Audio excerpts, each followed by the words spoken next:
واستعينوا بالصبر والصلاة. إن الحمد لله نحمده ونستعينه ونستغفره ونؤمن به ونتوكل عليه ونعوذ بالله من شرور أنفسنا ومن سيئات أعمالنا من يهده الله فلا مضل له ومن يضلل فلا هادي له أشهد أن لا إله إلا الله وحده لا شريك له وأشهد أن محمدا عبده ورسوله أما بعد فقد قال الله تعالى في القرآن العظيم فأعوذ بالله من الشيطان الرجيم بسم الله الرحمن الرحيم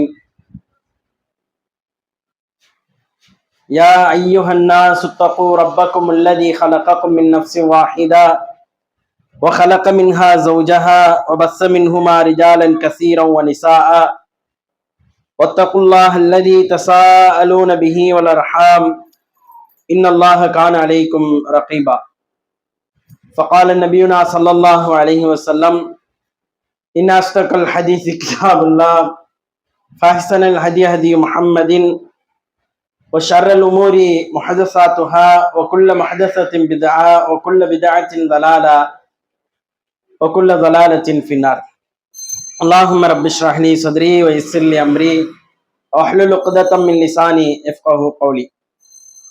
எல்லாம் அல்ல அல்லாஹு தாலாவின் நல்லடியார்களே, அல்லாஹுடைய சாந்தியும் சமாதானமும் இந்த சத்திய மார்க்கத்தை சமூகத்தில் போதிக்க வந்த நபிமார்கள், அவர்களை பின்பற்றி வாழ்ந்தவர்கள், இன்றளவிலும் நம்மோடு வாழ்ந்து கொண்டிருப்பவர்கள் அனைவர் மீதும் உண்டாவதாக என்று கூறி ஆரம்பம் செய்கின்றேன்.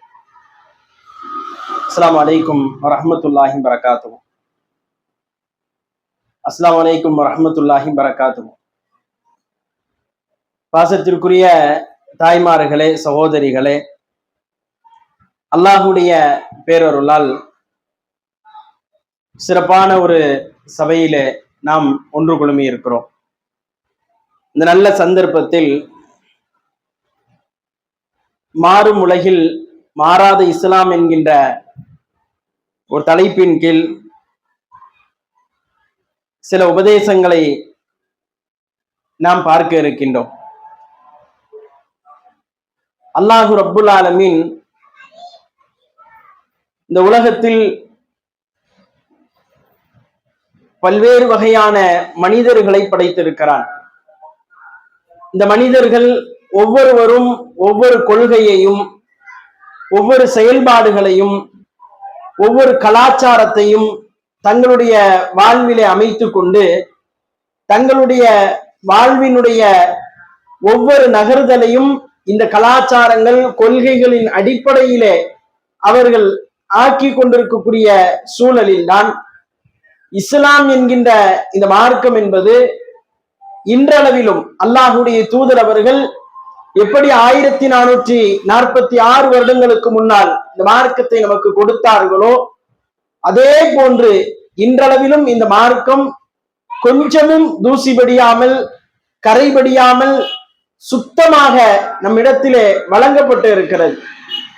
இந்த மார்க்கத்தை பொறுத்த வரைக்கும் அல்லாஹு ரப்புல் ஆலமீன் இந்த மார்க்கத்தை நமக்கு காலம் தொட்டு காலமாக எந்த ஒரு பிழைகளும் எந்த ஒரு பாதிப்பும் ஏற்படாமல் நமக்கு வழங்கி கொண்டே வருகின்றார். நாம் இன்னைக்கு எப்படி இந்த இஸ்லாமை பின்பற்றுகிறோமோ, இதே போன்றுதான் நமக்கு முன்னால் வாழ்ந்த நம்முடைய முன்னோர்கள் பின்பற்றினார்கள், நம்முடைய பெற்றோர்கள் பின்பற்றினார்கள், நம்முடைய பெற்றோர்களுடைய பெற்றோர்கள். இப்படியே நாம் எடுத்துக்கொண்டோம் என்றால் நமக்கு முன்னால் வாழ்ந்த ஒவ்வொரு மூதாதையர்களும் இந்த மார்க்கத்தை பின்பற்றி வந்திருக்கிறார்கள். அப்படியே போய் அல்லாஹுடைய தூதரிடத்திலே முடியும்.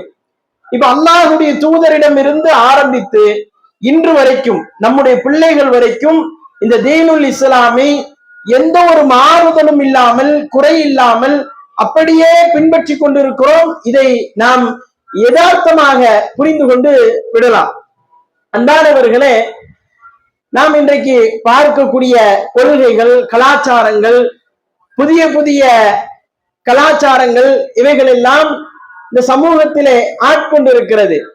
கடந்த காலத்தை விட இன்றைய நவீன காலம் என்பது நாம் மூக்கின் மேல் விரல் வைத்து இப்படியெல்லாம் செய்வார்களா என்று கேட்கக்கூடிய அளவில் தான் இன்றைய நவீன கலாச்சாரம் என்பது, நவீன செயல்பாடுகள் என்பது, நவீன கொள்கைகள் என்பது, நவீன கடவுள் வழிபாடு என்பது, நவீன திருமணங்கள் என்பது, இப்படி ஒவ்வொன்றும் நடத்தப்பட்டு கொண்டிருக்கக்கூடிய சூழலை பார்க்கிறோம். நம்முடைய காலத்துல இப்படியெல்லாம் கிடையாது என்று நாம சொல்லுவோம். ஆனா நீ அந்த காலத்துல எடுத்துக்கிட்டீங்கன்னா உங்களுடைய உம்மாமாரு, உங்களுடைய உம்மாவுடைய உம்மாமாரெல்லாம் சொல்லியிருப்பாங்க, எங்க காலத்துல இப்படியெல்லாம் கிடையாது என்று இருப்பார்கள். அவர்கள் காலத்துல இன்னும் கொஞ்சம் அதிகப்படியான காரியங்கள் இல்லாமல் இருந்திருக்கும். இப்படி ஒவ்வொரு காலகட்டத்திலையும் அந்த அனாச்சாரங்கள் கூடிக்கொண்டிருப்பதையும் வழிகேடுகள் கூடிக்கொண்டிருப்பதையும் நாம் பார்க்க முடிகிறது. அன்பானவர்களே, இந்த அடிப்படையில நாம நிறைய செய்திகளை இதுல புரிந்து கொள்ளலாம். இன்றைக்கு நடக்கக்கூடிய ஒவ்வொரு நிகழ்வும் நமக்கு மிகச்சிறந்த முன்னுதாரணம். அல்லாஹுடைய தூதர் ரசூலுல்லாஹி ஸல்லல்லாஹு அலைஹி வஸல்லம் அவர்கள் நம்முடைய வாழ்வில் தீனுல் இஸ்லாமை எடுத்து இயம்பி நடக்க வேண்டும் என்பதற்காக இந்த மார்க்கத்தை ரொம்ப சூப்பரா அல்லாஹுடைய தூதர் இதை கொடுத்திருக்கிறாங்க. அப்படி கொடுத்திருக்கக்கூடிய இந்த மார்க்கத்தை பொறுத்த வரைக்கும் அல்லாஹு ரப்புல் ஆலமீன் அல் குர்ஆன்ல சொல்வான், இன்ன தீன இந்தல்லாஹில் இஸ்லாம். அல்லாஹ்விடத்துல மார்க்கம்னா என்ன தெரியுமா? அல்லாஹ்விடத்துல மார்க்கம் என்று அல்லாஹ் எதை அங்கீகரிப்பான் தெரியுமா? இந்தல்லாஹில் இஸ்லாம். அல்லாஹ்விடத்திலே மார்க்கம் என்று சொன்னால் அது இஸ்லாம் மட்டும்தான். அல்லாஹ்விடத்திலே மார்க்கம்னு சொன்னா அது இஸ்லாம் மட்டும்தான். எவ்வளவு கலாச்சாரங்கள், கொள்கைகள், இன்னபிற அம்சங்கள் இந்த சமூகத்திலே வந்தாலும் சரி, மனிதன் எதை எதிர்பார்த்தாலும் சரி, அல்லாஹு ரப்புல் ஆலமீன் அவன் அங்கீகரிக்கக்கூடிய ஒரு மார்க்கம் என்று சொன்னால் அது இஸ்லாம் தான். நம்முடைய வாழ்க்கையில் நாம் நினைக்கின்றோம், ஒவ்வொரு காலகட்டத்திலும் ஏதாவது புதுமையா கிடைக்கணும்னு நினைக்கிறோம். என்ன நினைக்கிறோம்? ஏதாவது புதுமையா, இன்னைக்கு என்ன புதுசா இருக்குது, இன்னைக்கு என்ன புதுசா நமக்கு கிடைக்கும், நாளைக்கு என்ன புதுசா கிடைக்கும், யாராவது புதுசா ஏதாவது செய்தியை சொல்லுவாங்களா, நாம புதுசா ஏதாவது ஆடை அணியலாமா, கடைக்கு போனா கூட நம்ம எப்படி செலக்ட் பண்ணுவோம், ஏதாவது புது மாடல் இருந்தா காட்டுங்க, நகையா துணிமணியா ஏதாவது புதுசா காட்டுங்க அப்படின்னு கேட்போம். இது மனிதனுடைய இயல்பு. ஒவ்வொரு மனிதனும் அப்படித்தான் இருக்கிறான். எப்படி இருக்கிறான்? புதிதாக எதையாவது எதிர்பார்த்து கொண்டே இருக்கிறான். மாற்றங்களை கேட்கின்றான் மனிதன். எங்க போனாலும் மாற்றத்தை கேட்கிறான். ஒவ்வொரு விஷயத்திலும் மாற்றத்தை கேட்கிறான். இது ஒரு இடத்துல இந்த காரியம் செய்யப்பட்டு விட்டால் நாம கொஞ்சம் வித்தியாசமா செய்வோம்னு நினைக்கிறான். உணவு சமைக்க போறானா, உணவு சமைக்க போற இடத்துல இது கொஞ்சம் வித்தியாசமா இருந்தா இன்னும் நல்லா இருக்குமே அப்படின்னு ஆசைப்படுறோம். வீடு கட்ட போறோமா, வீடு கொஞ்சம் வித்தியாசமா இருந்தா நல்லா இருக்குமே அப்படின்னு ஆசைப்படுறோம். இப்படி வாழ்வினுடைய ஒவ்வொரு அம்சமும் வித்தியாசமாக இருக்க வேண்டும் என்று ஆசைப்படுகிறான். உண்மையிலேயே தெரிந்து கொள்ள வேண்டும், நம்முடைய வாழ்க்கையில குர்ஆன் சுன்னாவுக்கு முரணாக இல்லாமல் எது வித்தியாசமாக இருந்தாலும் தவறு கிடையாது. ஆனால் அல்லாஹுக்கும் அல்லாஹுடைய தூதருக்கும் அவர்கள் கொடுத்த இந்த மார்க்கத்திற்கும் தீனுல் இஸ்லாமிற்கும் முரணாக ஒரு நிகழ்வு நடக்கும் என்று சொன்னால் அது எப்படி ஆயிரும்? அது அல்லாஹ்விடத்துல அங்கீகரிக்கப்படாது. அது புதுமையான ஒரு மார்க்கம் ஆயிரும், புது கலாச்சாரம் ஆயிரும். அப்ப புதுசா நம்ம ஒண்ணு எதிர்பார்க்கிறதுங்கிறது மார்க்கத்துல எதிர்பார்க்க கூடாது. ஆனால் மனிதர்கள் எதிர்பார்க்கிறார்கள். மனிதர்கள் என்ன செய்யறாங்க? எதிர்பார்க்கிறாங்க. நம்ம காலம் தொட்டு பாருங்க, ஒவ்வொரு காலகட்டத்தையும் கடந்து பாருங்க. ஒரு காலகட்டத்திலே ஒன்று ஹராமாக இருக்கும் என்று சொன்னால் இன்றைக்கு அது ஹலாலாக பார்க்கப்படுகிறது. நல்ல முஸ்லிம்கள் அப்படி இல்ல, ஆனால் சில முஸ்லிம் பெயர் தாங்கிகள் அப்படி இருக்கிறார்கள். இது ஹராம், நல்லா தெரியும். ஒரு பாவம் செய்யறது ஹராம், இன்னைக்கு அது ஹலாலாக பார்க்கப்படுகிறது. ஒரு நேரத்தில் நம்ம வீட்டுல டிவியை கொண்டு வந்து மாட்டி அதுல படம் பார்க்கிறது ஹராம். அதுல வரக்கூடிய காட்சிகள், ஆடல் பாடல்கள், அதுல கேட்கக்கூடிய இசைகள் ஹராம் என்று புரிந்து வைத்திருந்தோம். இன்னைக்கு என்ன ஆயிடுச்சு? வீட்டுல 5 பேர் இருக்கோம்னா 5 பேர் கையிலயும் மொபைல் இருக்கும். மொபைல் இருக்கிறது தப்பு இல்ல. மொபைல்ல என்ன ஓடுது? மொபைல்ல பார்க்கக்கூடிய காட்சிகள் என்ன? அதுல கேட்கக்கூடிய வார்த்தைகள் என்ன? அது முழுக்க முழுக்க ஹராமாக கொடுக்கப்படக்கூடிய அந்த சூழலை நாம் பார்க்கின்றோம். அப்ப புதுசா நம்ம கேட்கக்கூடிய நேரத்துல, புதுசா ஒண்ணு வேணும் அப்படின்னு சொல்லக்கூடிய நேரத்துல, ஒரு மாற்றமான ஒரு நிகழ்வு வேண்டும் என்று, அது நடக்க வேண்டும் என்று ஆசைப்படக்கூடிய நேரத்துல அது மார்க்கத்திற்கு முரணாக இருக்கும் பொழுது நாம் அதுல கவனமாக இருக்க வேண்டும். ஆனால் இன்றைய நவீன உலகம் என்ன செய்தது தெரியுமா? விபச்சாரத்தை ஹலாலாக ஆக்கி வைத்திருக்கிறது. விபச்சாரத்தை ஹலாலாக ஆக்கி வைத்திருக்கிறார்கள். அதற்கு வெவ்வேறு வடிவங்களை கொடுக்கிறார்கள்.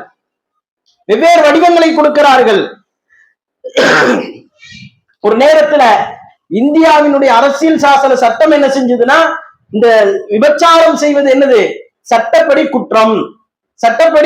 குற்றம், அது கிரிமினல் குற்றம் என்று என்ன செஞ்சாங்க, நமக்கு வகுத்து கொடுத்தாங்க. யார் செய்தாலும் சரி, முஸ்லிம்கள் அல்ல, முஸ்லிம் அல்லாத யார் செய்தாலும் சரி, ஆணாக இருந்தாலும் பெண்ணா இருந்தாலும் கொண்டு போய் ஜெயில போடுவாங்க. ஆனா ஒரு காலகட்டத்துக்கு பிறகு ஜெயில தான் போடுவாங்க, வேற எந்த தண்டனையும் கிடையாது. ஒரு காலகட்டத்திற்கு பிறகு சமீப காலத்துல என்ன செஞ்சுட்டாங்கன்னா, அது உங்களுக்கு ஆகமாக்கப்பட்டது. யாராவது ஜினா செய்து விட்டால், விபச்சாரம் செய்து விட்டால் அவங்களை நீங்க ஜெயில பிடிச்சு போடக்கூடாது அப்படின்னு சட்டத்தை மாற்றி அமைக்கிறார்கள். இந்த கொள்கை மாற்றி அமைக்கிறது. ஆனா இஸ்லாம் 1400 வருடங்களுக்கு முன்னால அல்லாஹ்வுடைய தூதர் அவர்கள் வலா தக்ரபு ஸினான்னு சொன்னாங்கல்ல, இன்னைக்கு வரைக்கும் முஸ்லிமுக்கு அதான் சட்டம். விபச்சாரத்தின் அருகில் கூட நெருங்கி விடாதீர்கள். இதான் ஒரு முஸ்லிமுக்கு அல்லாஹ் கொடுக்கக்கூடிய சட்டம். இப்போ ஒரு வருஷத்துக்கு வருஷம் மாறாது. இஸ்லாமிய சட்டம் என்ன செய்யாது, ஆண்டுக்கு ஆண்டு மாறாது. அல்லாஹ்வுடைய தூதர் அவர்கள் தன்னுடைய இறுதி உரையிலே, அரஃபா உரையிலே சொல்கிறார்கள், அல் யௌம அக்மல்து லக்கும் தீனக்கும், இன்றைய தினம் உங்களுடைய மார்க்கத்தை நான் பரிபூர்ணமாக்கி விட்டேன். வஅத்மம்து அலைக்கும் நிஅமதி, என்னுடைய நியாமத்தையும் உங்கள் மீது நான் பரிபூர்ணமாக்கி விட்டேன் என்று அல்லாஹ்வுடைய தூதர் அவர்கள் உரையாற்றும் பொழுது அந்த குர்ஆன் வசனத்தை சொல்கிறார்கள். அப்ப அல்லாஹ்வுடைய மார்க்கம் பரிபூர்ணமாக்கப்பட்டது. அதனாலதான் இஸ்லாம் இன்றைக்கு வரைக்கும் மாறாம இருக்குது. இஸ்லாம் ஏன் மாறாம இருக்குது, அல்லாஹ் ரப்புல் ஆலமீன் அல்லாஹ்வுடைய தூதருக்கு கொடுக்கும் பொழுது இதுல இனி மாற்றம் கிடையாதுன்னு கொடுத்துட்டான். எப்படி கொடுத்துட்டான், இனி மாற்றம் கிடையாது. அவன் என்ன செய்வான், காபிர் என்ன செய்வான், விபச்சாரத்தை ஹலால் என்று சொல்வான். நாளைக்கு அதுக்கு தடை சட்டம் போடுவான். நாளை கழிச்சு அது வந்து ஆகுமானது கூடும் அப்படின்னா. ஆனா இஸ்லாம் அப்படி சொல்லாது. இஸ்லாம் எப்படி சொல்லும், அது என்னைக்கும் ஹராம் தான். ஜினா என்பது, விபச்சாரம் என்பது என்றைக்கும் ஹராம் தான் என்பதை இஸ்லாம் சொல்லிக் கொண்டே இருக்கும். அவர்களுக்கு தண்டனை அல்லாஹ்வுடைய மார்க்கம் சொல்லுது. யார் விபச்சாரம் செய்த நிலையிலே அழைத்து வரப்படுகிறார்களோ அவர்களுக்கு தண்டனை என்ன தெரியுமா, நம்ம அரசாங்கங்கள் சொல்ற மாதிரி 3 வருஷம் ஜெயிலாம் கிடையாது. ஒரு இஸ்லாமிய கவர்மெண்ட் இருந்தா அவர்களுக்கு தண்டனை கொடுக்கப்படும். என்ன தண்டனை, அவர்களுக்கு கொடுக்கப்படக்கூடிய தண்டனை, திருமணம் செய்த பெண்களாக இருந்தால், ஆண்களாக இருந்தால் கல்லால் அடித்து கொலை செய்யப்படுவார்கள். உயிர் போற வரைக்கும் கல்லால் அடித்து கொலை செய்யப்படுவார்கள். அதே திருமணம் செய்யாதவர்களாக இருந்தால், அவர்கள் ஜினாவிலே ஈடுபட்டு விட்டால் அவர்களை 100 கசையடி அடிக்க வேண்டும் என்று அல்லாஹ்வுடைய தூதர் அவர்கள் நமக்கு உபதேசிக்கிறார்கள். இந்த சட்டம் எப்போதும் மாற்றி அமைக்கப்படாது. அல்லாஹ்வுடைய தூதர் இருக்கும் போதும் இந்த சட்டம் நிறைவேற்றப்பட்டுச்சு. ஒரு நபித்தோழருக்கு அல்லாஹ்வுடைய தூதர் நிறைவேற்றினார்கள். தூதருக்கு பின்னால அபூபக்கர் சித்திக்குடைய காலகட்டம், சட்டத்துல ஏதாவது தளர்வு ஏற்படுத்தினாங்களா, மார்க்கத்துல ரசூலுல்லாஹ்வே போயிட்டாங்க, இனிமே ஜினா செய்தவர்களுக்கு ஏன் இவ்வளவு கடுமையான தண்டனையை கொடுக்கிறோம், நாம ஒரு தளர்வை ஏற்படுத்திடுவோம், அப்படி அடிச்சுலாம் கொள்ள வேண்டாம் அப்படின்னு ஏற்படுத்தினாங்களா, கிடையாது. அல்லாஹ் இறக்கிய சட்டம் என்றைக்கும் பொருந்தும். அபூபக்கர் அவர்களுடைய ஆட்சி காலத்திலே பொருந்தியது, உமர் ரலியல்லாஹு அன்ஹு அவர்களுடைய ஆட்சி காலத்திலே பொருந்தியது, அலி ரலியல்லாஹு அன்ஹு அவர்கள் ஆட்சிக்கு வருகிறார்கள், உஸ்மான் ரலியல்லாஹு அன்ஹு அவர்கள் ஆட்சிக்கு வருகிறார்கள். அவர்களுக்கு பிறகு உமர் இப்னு அப்துல் அஜீஸ் அவர்கள் ஆட்சிக்கு வருகிறார்கள். எல்லாருடைய ஆட்சி காலத்திலும் தண்டனை என்னதுதான், நாளைக்கே இஸ்லாமிய ஹிலாஃபத் வந்தாலும் சரி தண்டனை என்னதுதான், குர்ஆன் சொல்லக்கூடியதுதான் தண்டனை. இதனால் நிறைய நன்மைகள் இருக்குது. அல்லாஹ்வுடைய மார்க்கம் நமக்கு கொடுக்கக்கூடிய இந்த தண்டனை சட்டம் என்பது நிறைய நன்மைகளை பதிந்து வைத்திருக்கிறது. விபச்சாரம் பெருகாது, ஜினா பெருகாது, சமூகத்திலே பெரும்பாவங்கள் பெருகாது, சமூகத்திலே நோய் பெருகாது. இதை செய்யக்கூடியவர்களுக்கு மிகப்பெரிய மோசமான மன அழுத்தங்கள் ஏற்படுகிறது என்கிறார்கள், அது பெருகாது. அப்ப அல்லாஹ்வுடைய மார்க்கம் என்ன செய்யும், இதை ஃபுல்லா அடிச்சு உடைச்சு இது என்னைக்கும் இது ஹராம் தான் என்பதை அங்க தெளிவுபடுத்திக் கொண்டே இருக்கும். இதை நாம புரிந்து கொள்ள வேண்டும். அல்லாஹ்வுடைய மார்க்கம் இன்னைக்கும் ஏன் மாறாம இருக்குதுன்னா, இது அல்லாஹ் ரப்புல் ஆலமீன் பரிபூர்ணமாக்கி விட்டான். மட்டுமல்லாமல் அல்லாஹ் ரப்புல் ஆலமீன் இந்த தண்டனைக்கு, இந்த பாவங்களுக்கு நிரந்தர தீர்வை அழகான வடிவத்திலே நமக்கு கொடுத்திருக்கிறான். சும்மா கொடுக்கல, அழகா ஒரு குற்றத்தை பாவம்னு ஒரு விஷயத்தை பாவம்னு சொன்னா, ஒரு செயலை அது குற்றம் என்று சொன்னால் குற்றத்துக்கு தண்டனை கொடுக்கணும்ல. அல்லாஹ்வுடைய மார்க்கம் தண்டனை கொடுக்குது. எப்படி கொடுக்குது? அடுத்து செய்யாத அளவிற்கு கொடுக்குது. ஒருத்தர் திருடரான்னு சொன்னா நாம இருக்கக்கூடிய பகுதிகளில் அல்லது வெளிநாடுகள்ல என்ன தண்டனை கொடுப்பாங்கன்னா, அந்தந்த நாடுகளுக்கு என்று சில தண்டனை சட்டங்களை வைத்திருப்பார்கள். திருடியவனுக்கு 3 வருஷம் ஜெயிலு, 2 வருஷம் ஜெயிலு. இந்த கொஞ்சம் அமைதி.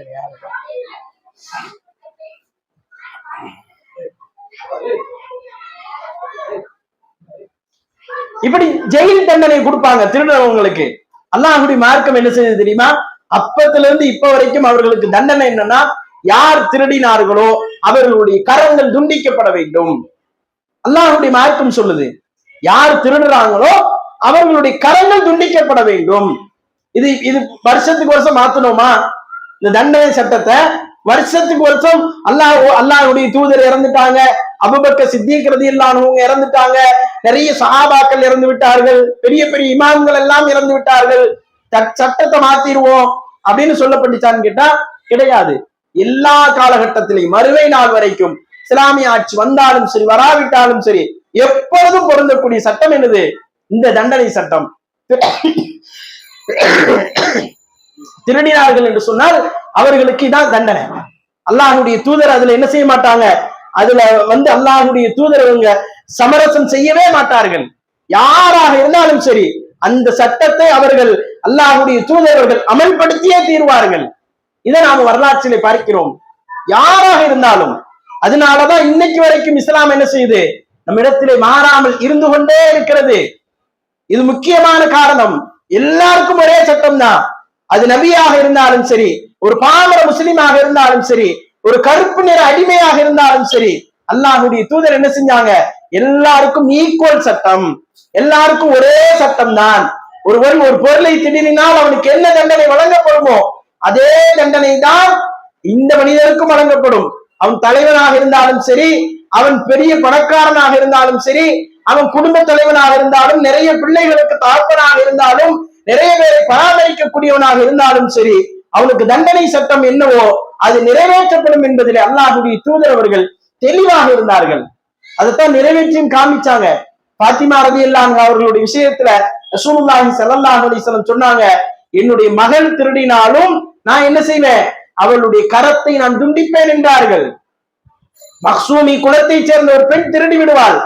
அல்லாஹ்வுடைய தூதரிடத்திலே கொண்டு வந்து அவள் பெண் ஆகிவிட்டாலே கொஞ்சம் ஏதாவது தளர்வு காட்டுங்களேன்னு கேட்பாங்க. அப்பதான் ரசூலுல்லாஹ் அந்த வார்த்தையை சொல்லுவாங்க, என் மகள் ஃபாத்திமா திருடினாலும் நான் அவளுடைய கரத்தை துண்டிப்பேன் என்பார்கள். புரியுதா நமக்கு?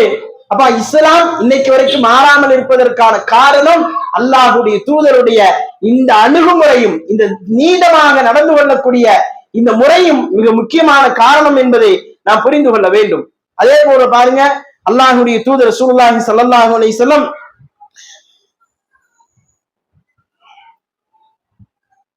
இந்த பலிக்கு பலி அப்படிங்கிற ஒரு சட்டத்தை சொல்றாங்க. நிறைய செய்திகள் இருக்குது. எல்லா செய்திகளும் நமக்கு அல்லாஹ்வுடைய தூதர் கொடுத்த அந்த முறை இருக்குது இல்ல, அதனால அந்த மார்க்கம் என்ன செய்யுது? இன்னைக்கு வரைக்கும் நமக்கு மாறாம நம்முடைய கரத்துல இருக்குது. அதுல இந்த பலிக்கு பலிங்கிற இடத்துல அல்லாஹ்வுடைய தூதர் என்ன செய்வாங்கன்னா, ஒரு பல் பிடுங்கப்பட்டால் எதிர்த்தரப்புல யார் அந்த பல்லை பிடுங்கினானோ அவனுடைய பல்லும் பிடுங்கப்பட வேண்டும் என்று உத்தரவிட்டார்கள். நம்மளுடைய கண்ணம் செவந்திருச்சா ஒருத்தர் அடிச்சு எதிர்த்தரப்புல உள்ளவன் கண்ணமும் செவக்கணும். இது எப்போ? இஸ்லாமிய கவர்மெண்ட் இருந்து நீதிபதிட்ட போய் இதெல்லாம் முறையிட்டு அதே மாதிரி என்ன செய்யணும்? தீர்க்கப்படணும். இப்ப நமக்கு நாமே சட்டத்தை கையில எடுக்க முடியாது, எடுக்க கூடாது. அப்போ அல்லாஹ்வுடைய தூதர் ரசூலுல்லாஹி ஸல்லல்லாஹு அலைஹி வஸல்லம் அந்த முறையை சொல்லி கொடுக்கறாங்க. அப்படி சொல்லும் பொழுது அல் குர்ஆனுடைய வசனத்தை சொல்றாங்க, பல்லுக்கு பல் கண்ணுக்கு கண் என்ன செய்யப்படும்? எடுக்கப்படும் என்கிறார்கள். ஆனா இன்னைக்கு நடைமுறை என்ன தெரியுமா? ஒருத்தரை அடிச்சிட்டோம்னு சொன்னா அவர் கொண்டு போய் கோர்ட்ல கேஸ் கொடுப்பார். கேஸ் கொடுத்தாருன்னா ஒரு 10 வருஷம் 15 வருஷம் அந்த கேஸ் நடக்கும். அப்புறம் நீதிபதி என்ன செய்வாரு?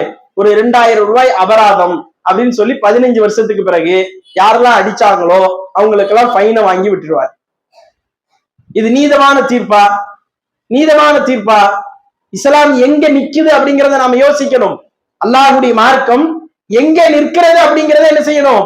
நாம யோசிச்சு பார்க்கணும். அல்லாஹ்வுடைய மார்க்கம் எல்லா இடத்திலையும் பாதிக்கப்பட்டவர் யாராக இருந்தாலும் சரி, அல்லாஹ்வுடைய மார்க்கம் என்ன செய்யும்? நீதமாக தீர்ப்பளிக்கும், நீதமாக தீர்ப்பளிக்கும், நீதமாக நடந்து கொள்ளும். அது கால தாமதம் செய்யாது, உடனே என்ன செய்யப்படும்? வழங்கப்படும். தீர்ப்பு என்பது உடனே வழங்கப்படும். அதுதான் நமக்கு ஆறுதலை கொடுக்கும். உடனே வழங்கப்படக்கூடிய தீர்ப்பு தான் ஆறுதலை கொடுக்கும். அதை இஸ்லாம் செய்து கொண்டே வருகிறது. ஆரம்ப காலகட்டத்தில் இருந்து இன்றைக்கு வரைக்கும் இஸ்லாமிய மார்க்கம் அதை செய்து கொண்டே வருகிறது. அதே போல நீங்கள் ஆடை கலாச்சாரத்தை எடுத்துக்கொண்டால், ஆடை கலாச்சாரத்துல அல்லாஹ்வுடைய மார்க்கம் அன்றிலிருந்து இன்று வரைக்கும் நமக்கு செய்யக்கூடிய உபதேசம் என்ன? அல்லாஹு ரப்புல் ஆலமீன் அவ்வளவு அழகா சொல்றான், உங்களுடைய பார்வைகளை தாழ்த்தி கொள்ளுங்கள். ஹிஜாப் ஹிஜாப்னு பேசுறோம்ல, ஹிஜாப்ல அடிப்படை ஹிஜாப் என்ன? எல்லா ஹிஜாபையும் போட்டுட்டு நாம பராக்க பார்த்துக்கிட்டே என்ன செய்யக்கூடாது? வரக்கூடாது. நம்முடைய பார்வைகளை தாழ்த்தி கொள்ள வேண்டும். பெண்ணுக்கு மட்டும் கிடையாது, ஆணுக்கும் அதான் ரூல். இஸ்லாமிய சட்டம் என்ன? ஆணுக்கும் அதுதான் ரூல். ஹிஜாப் என்பதை அல்லாஹ்வுடைய மார்க்கம் எப்படி கொடுக்குது? அல்லாஹ்வுடைய மார்க்கம் அழகாக கொடுக்கிறது, ரொம்ப சூப்பரா கொடுக்குது. ஹிஜாபை நீங்க ஃபாலோ பண்ணுங்க. உங்களுடைய முகத்தையும் உங்களுடைய இரண்டு வெளியில் தெரியக்கூடிய இரண்டு கைகளையும் தவிர ஒட்டு மொத்தமா என்ன செஞ்சிடணும்?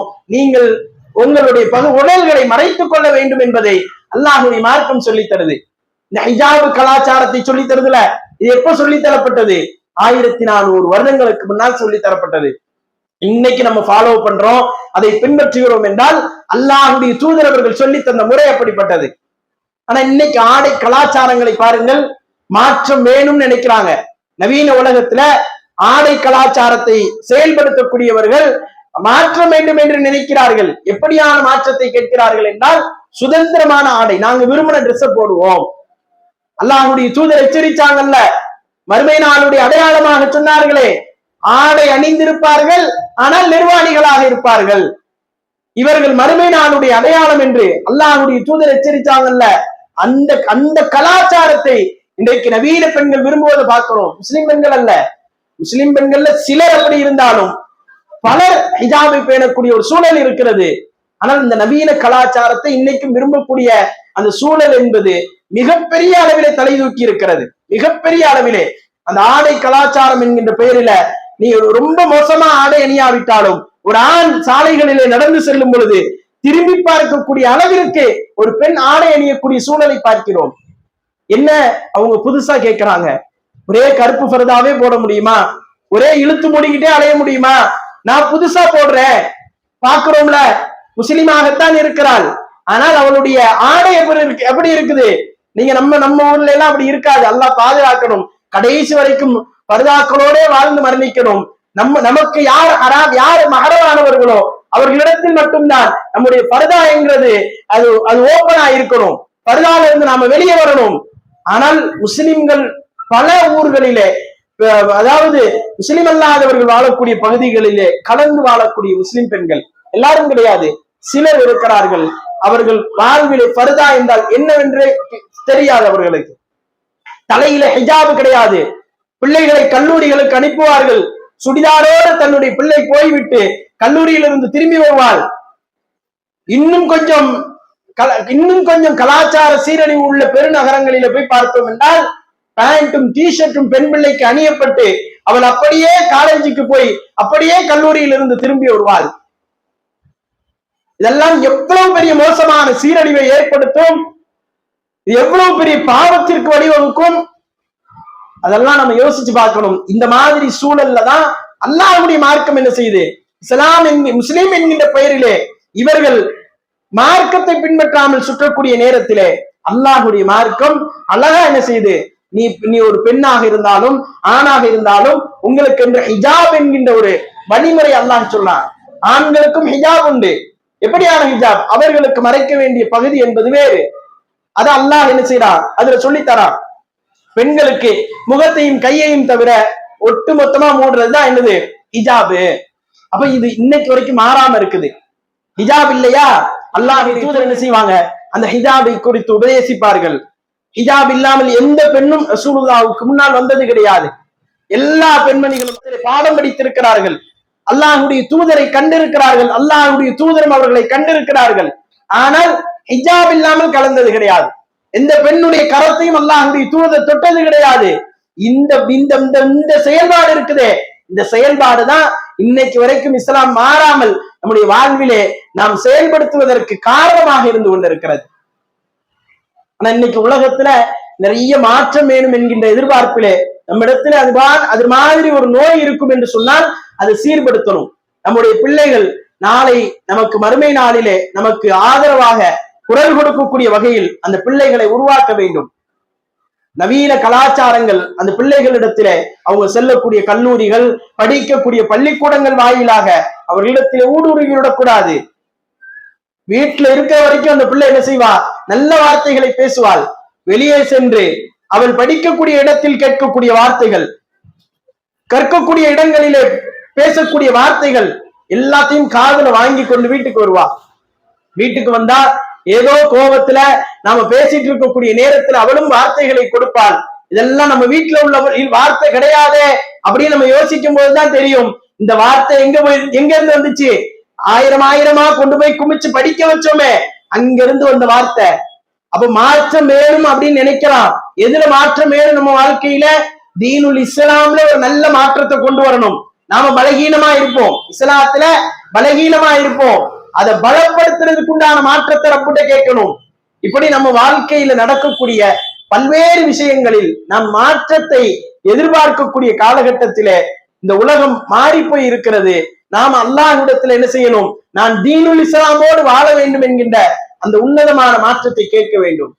இபாதத்துகள்ல பாருங்க, நம்ம அல்லாஹ் பாதுகாக்க வேண்டும்.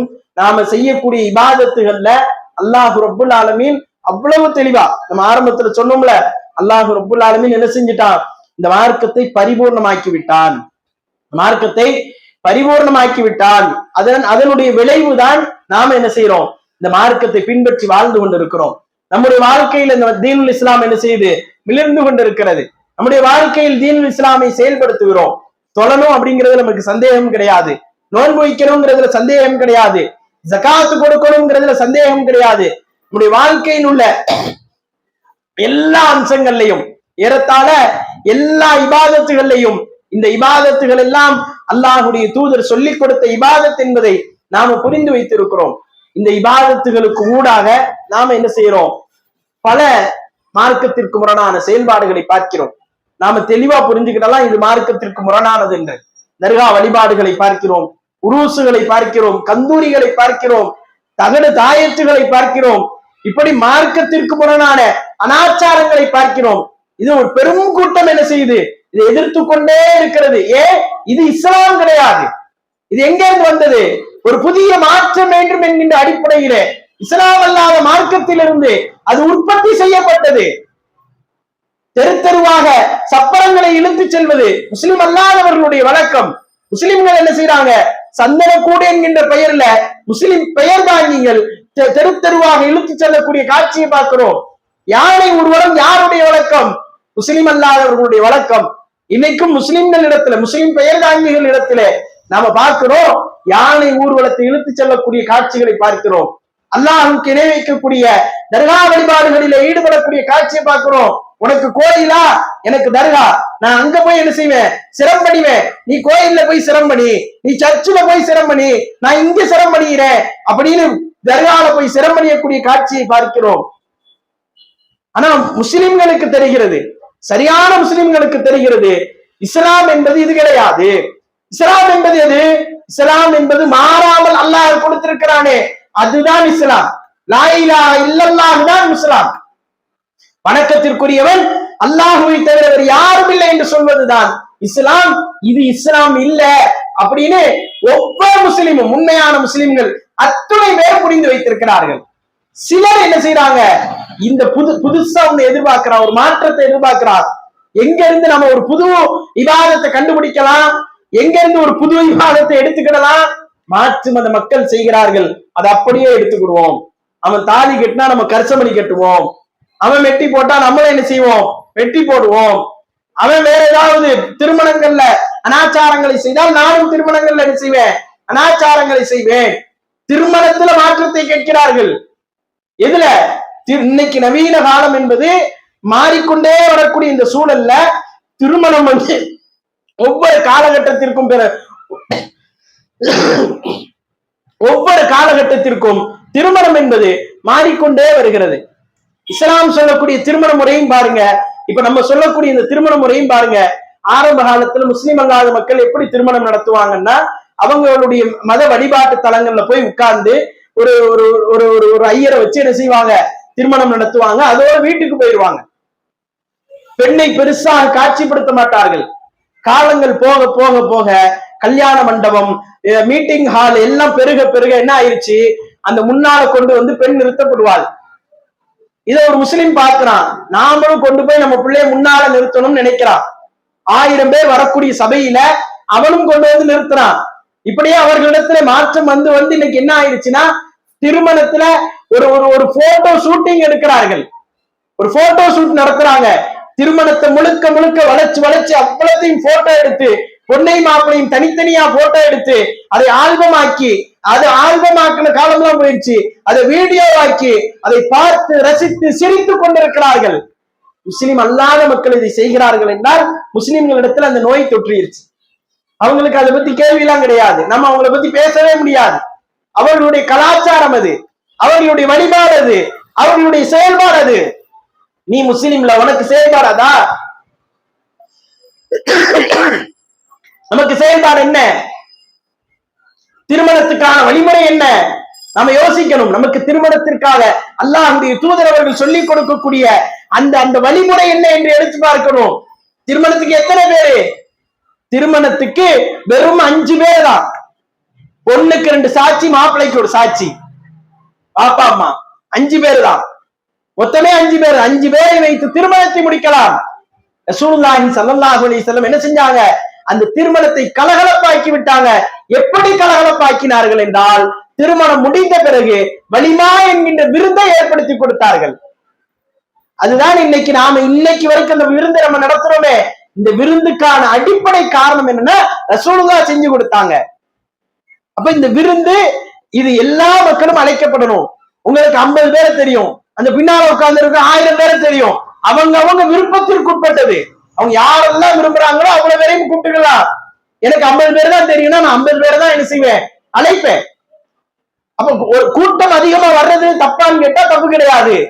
ஆனால் அதுல நடத்தப்படக்கூடிய இன்னபிற கலாச்சாரங்கள் என்பது மார்க்கத்தில் இல்லாதது என்பதை நாம் புரிந்து கொள்ள வேண்டும். அப்ப அல்லாஹ்வுடைய தூதர் அவர்கள் மாற்றம் இல்லாமல் கொடுத்திருக்கக்கூடிய இந்த கலாச்சாரத்தை ஒரு பெரும் கொண்ட கூட்டம் என்ன செய்து அழகாக பின்பற்றி கொண்டிருக்கிறது. முஸ்லிம் அல்லாதவர்கள் செய்யக்கூடிய காட்சிகளை பார்த்துவிட்டு சின்ன சின்ன மார்க்கத்தை அறியாத மடத்தனமாக செயல்படக்கூடிய சில முஸ்லிம்களை என்ன செய்யறோம், பார்க்கிறோம். அந்த திருமணத்தையே முழுக்க முழுக்க இஸ்லாமிய திருமணமா என்று கேள்வி கேட்கக்கூடிய வகையிலே ஆணும் பெண்ணும் ஒன்றாக கலந்து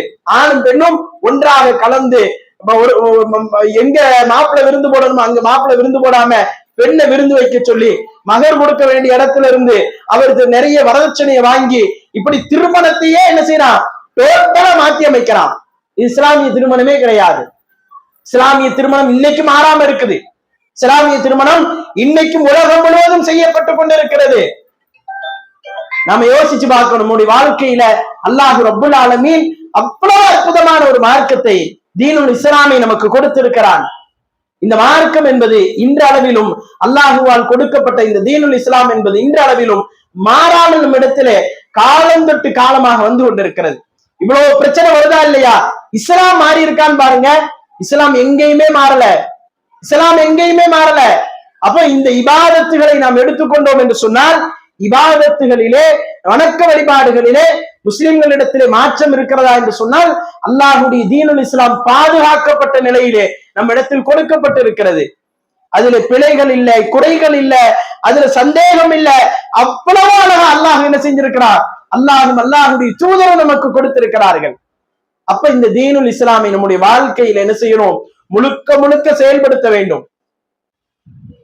அதை செயல்படுத்த தவறினோம் என்றால் நாமளும் இந்த கூட்டத்தில் சேர்ந்துருவோம். இந்த வணக்க வழிபாடுகள் இருக்குதா இல்லையா? இந்த வணக்க வழிபாடுகள்ல, இந்த இபாதத்துகள்ல, இந்த மார்க்க செயல்பாடுகள்ல முஸ்லிம்கள் மிக மிக கவனமாக செயல்பட வேண்டும். ஏன்னா இஸ்லாத்தின் பெயர்ல யூதர்களும் முஸ்லிம் அல்லாத பிறரும் சேர்ந்து என்ன செய்யறாங்கன்னா இஸ்லாத்தின் பெயரில் இஸ்லாமிய தோற்றத்தில் பல்வேறு வகையான புதுமையான இபாதத்துகளை கொண்டு வந்து அறிமுகப்படுத்துறாங்க. அதுல ஒண்ணுதான் தர்கா வழிபாடு. அந்த தர்கா வழிபாட்டுக்கு செல்லக்கூடியவர்களிலே முற்றி போனவர்களுடைய நிலைமை என்ன ஆச்சு தெரியுமா? என்ன சூழல் ஏற்பட்டுச்சு தெரியுமா? அப்படியே முஸ்லிம் அல்லாதவர்கள் எப்படி செய்வார்களோ அதே போன்று இவர்களும் அங்கே அறுத்து பலியிடுவது, அங்கே நேர்ச்சை செய்வது, அங்க கொண்டு போய் தன்னுடைய நேர்ச்சைகளை நிறைவேற்றுவது, இப்படி தொடர்ந்து அவர்கள் செய்யக்கூடிய காரியங்களை எல்லாம் இவர்கள் இஸ்லாத்தின் பெயரால் செய்ய ஆரம்பித்தார்கள். முஸ்லிம் அல்லாதவர்கள் எப்படி புதுமையாக எதிர்பார்க்கிறார்களோ அதே போல இவர்களும் அடுத்தடுத்து புது புது கலாச்சாரங்களை உருவாக்க ஆரம்பித்தார்கள். அது இன்னைக்கு அவர்களுக்கும் இவர்களுக்கும் எந்த ஒரு பிரிவினையும் இல்லை என்று சொல்லக்கூடிய அளவிற்கு ரெண்டு பேரும் ஒண்ணுதான், எம்மதமும் சம்மதம் தான் என்று சொல்லக்கூடிய அளவிற்கு இந்த தர்கா வழிபாட்டை செய்யக்கூடியவர்களுக்கும் முஸ்லிம் அல்லாதவர்களுக்கும் நெருங்கிய தொடர்பு இபாதத்துகளிலே இருப்பதை நாம் பார்க்க முடிகிறது. நாளுக்கு நாள் ஒவ்வொரு விஷயத்திலும் மனிதன் புதுமையை கேட்கிறார். வணக்க வழிபாடுகள்ல ஆண்டாண்டு காலமாக நம்ம என்ன செய்யறோம்? அவ்வளவு அழகா இறைவன் என்றால் அவன் ஒருத்தன் தான், அவனுக்கு உருவம் கிடையாது, அவனுக்கு உருவம் இருக்க முடியாது, அவனுக்கு பெற்றோர்கள் கிடையாது, இறைவனுக்கு பிள்ளைகள் கிடையாது அப்படின்னு ஒரு அழகான இலக்கணத்தை வகுத்து நாம மக்களுக்கு சொல்லிக் கொடுக்கிறோமா இல்லையா? ஆனால் படித்த அறிவாளிகள் கூட முட்டாள்தனமாக செயல்படக்கூடிய சூழலை நவீன காலத்தில் பார்க்கிறோம். முஸ்லிம் அல்லாத மக்களிடத்தில் பார்க்கிறோம். அல்லாஹ் ரப்புல் ஆலமீன் அந்த மாதிரி மோசமான சூழலில் கூட நாம் இஸ்லாமை பின்பற்றக்கூடிய ஒரு பாக்கியத்தை கொடுத்திருக்கிறான் என்று சொன்னால் இஸ்லாம் நம்ம இடத்திலே மாறாமல் இருக்கிறது.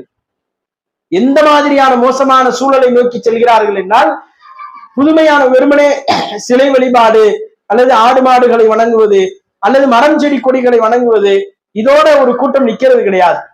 சில பேர் என்ன செய்யறாங்கன்னா, நம்ம புதுசா ஏதாவது யோசிப்போம் அப்படிங்கிற பேர்ல வேற எதையாவது புதுசா யோசிக்கிறாங்க. அப்படி ஒரு சம்பவம் நடந்துச்சு. என்னன்னா, கேரளாவை சேர்ந்த 3 பேர் என்ன செய்யறாங்க, இப்படி புதுசா ஏதாவது ஒரு கடவுள் கொள்கையை கண்டுபிடிக்கணும் அப்படின்னு யோசிக்கிறாங்க. அதுல ஒருத்தர் முஸ்லிம் அல்லாதவங்க தான். அவங்க என்ன செய்யறாருன்னா, அவர் ஒரு புது கடவுள் கொள்கை, நாம அடுத்த கட்டம் நம்முடைய வாழ்க்கையில் என்ன நடக்கும் அப்படின்னு ஆய்வு செய்வோம் அப்படின்னு சொல்லி முடிவு பண்ணி இறங்குறாரு. அப்ப அப்படி முடிவு பண்ணி இறங்கும் பொழுது அவருக்கு தோணுது,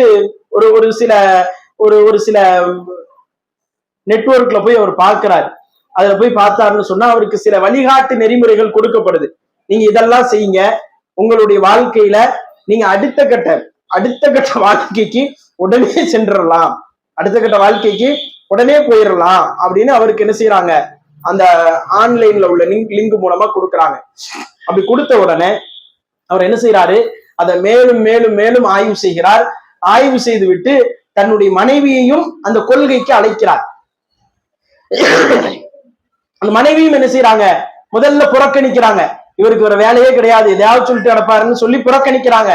ஒரு குறிப்பிட்ட நாளுக்கு பிறகு இவர் என்ன சொல்றாரு அப்படின்னு பாக்குறதுக்காக அவங்களும் போனாங்கன்னு சொன்னா, இவங்க 2 பேருக்கும் ஒரு தகவல் கிடைக்குது.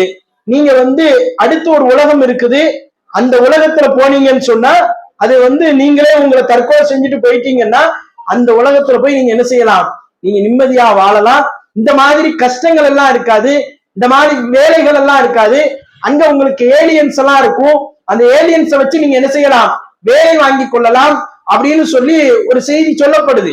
இந்த 2 பேரும் சேர்ந்து என்ன செய்யறாங்கன்னா, நம்ம 2 பேர் மட்டும் போக வேண்டாம், என் கூட இன்னொரு பெண்ணும் இருக்கிறா, அவளையும் அழைச்சிட்டு போவோம், போய் என்ன செய்வோம், இதுக்கான ஏற்பாடுகளை செய்வோம் என்று சொல்லி முடிவெடுக்கிறாங்க. 3 பேரும் சேர்ந்து என்ன செய்யறாங்க, 3 பேரும் சேர்ந்து பக்கத்துல உள்ள ஒரு மாநிலத்துக்கு போறாங்க.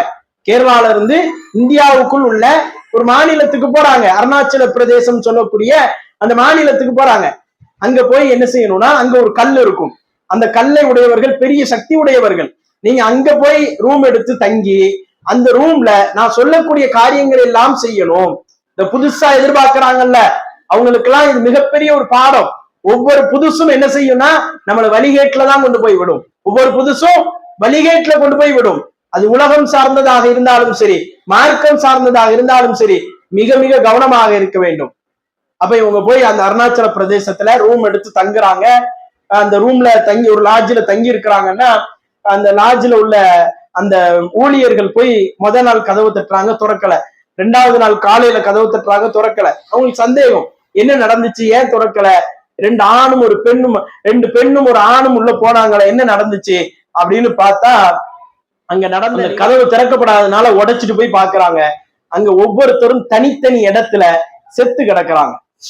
எப்படி செத்து போனாங்க அப்படின்னு பாத்தீங்கன்னா, அந்த செத்து போன 3 பேருமே தங்களுடைய கைகளை அறுத்திருக்கிறாங்க. அந்த அவங்க சர்ச் பண்ணாங்கல்ல, அவங்க ஆய்வு செய்தார்கள்ல, அந்த அந்த லிங்க் மூலமா அவர்களுக்கு கிடைத்த தகவல் என்ன தெரியுமா? நீங்க உங்க கைகளை அறுத்து கொண்டு நீங்கள் தற்கொலை செய்து விட வேண்டும்.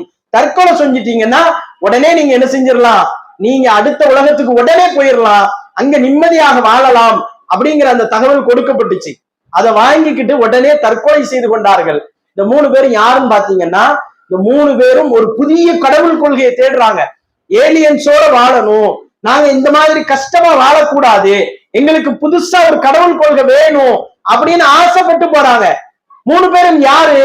3 பேர்ல கணவனும் மனைவியும் டாக்டரா வேலை செய்யறாங்க. சரி, கூட சகோதரியை கூட்டு போனாங்க, அவ என்ன முட்டாளா அப்படின்னு கேட்டீங்கன்னா, அவ டீச்சர் படிச்சிருக்கிறா. இந்த 3 பேரும் சேர்ந்து செத்து போகுதுவோம். எங்க போய்?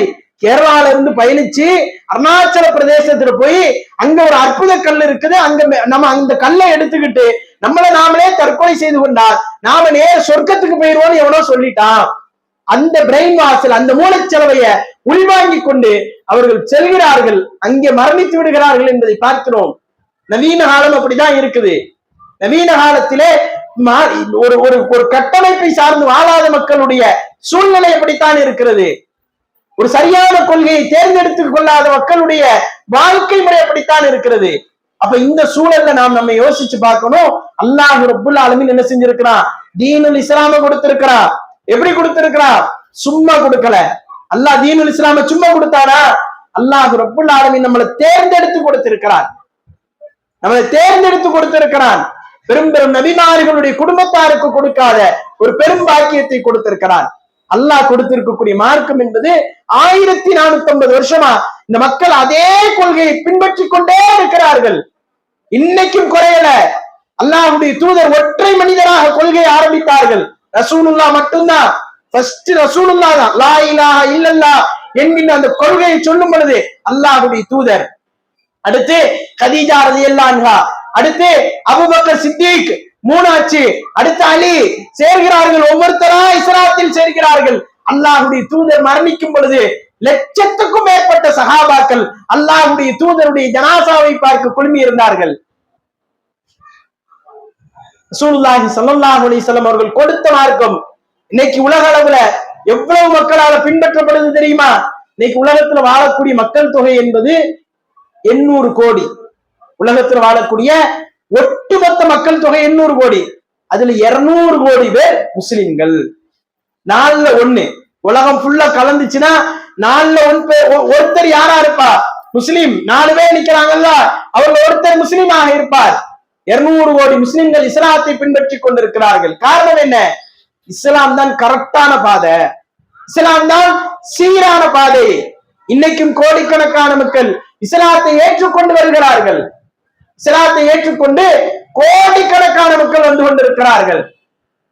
யாரெல்லாம் கடவுளே இல்லை என்று சொன்னார்களோ, பல தெய்வ கொள்கையை பேசினார்களோ, கிறிஸ்தவத்தை பின்பற்றினார்களோ, எல்லோரும் வருகிறார்கள். எங்க வர்றாங்க? இஸ்லாத்தை நோக்கி வருகிறார்கள். இஸ்லாம் மாறாமல் இருக்கிறது. இஸ்லாம் சத்தியத்தை பேசுகிறது. இஸ்லாம் மட்டும்தான் இந்த உலகத்திலே சரியான மார்க்கம் என்பதை அறிந்து கொண்டு இஸ்லாமிய மார்க்கத்தை நோக்கி ஓடோடி வந்து கொண்டிருக்கிறார்கள். அதை நாம் பார்க்கின்றோம். அப்ப இந்த இஸ்லாம் இன்றைக்கு மாறாமல் இருக்கிறது என்று சொன்னால் அதற்கு இன்னொரு முக்கிய காரணம் இருக்கிறது. என்ன தெரியுமா? அதுக்கு நாம ஒரு முக்கிய காரணம். அல்லாஹ் ரப்புல் ஆலமீன் நம்மை தேர்ந்தெடுத்திருக்கிறான். இஸ்லாம் மாறாமல் இருப்பதற்கு முக்கிய காரணமாக நம்முடைய வாழ்வியலிலே எந்த ஒரு செயல்பாடும் இஸ்லாமிய செயல்பாடு அல்லாத செயல்பாடாக ஒரு காலத்திலும் இருந்துவிடக் கூடாது.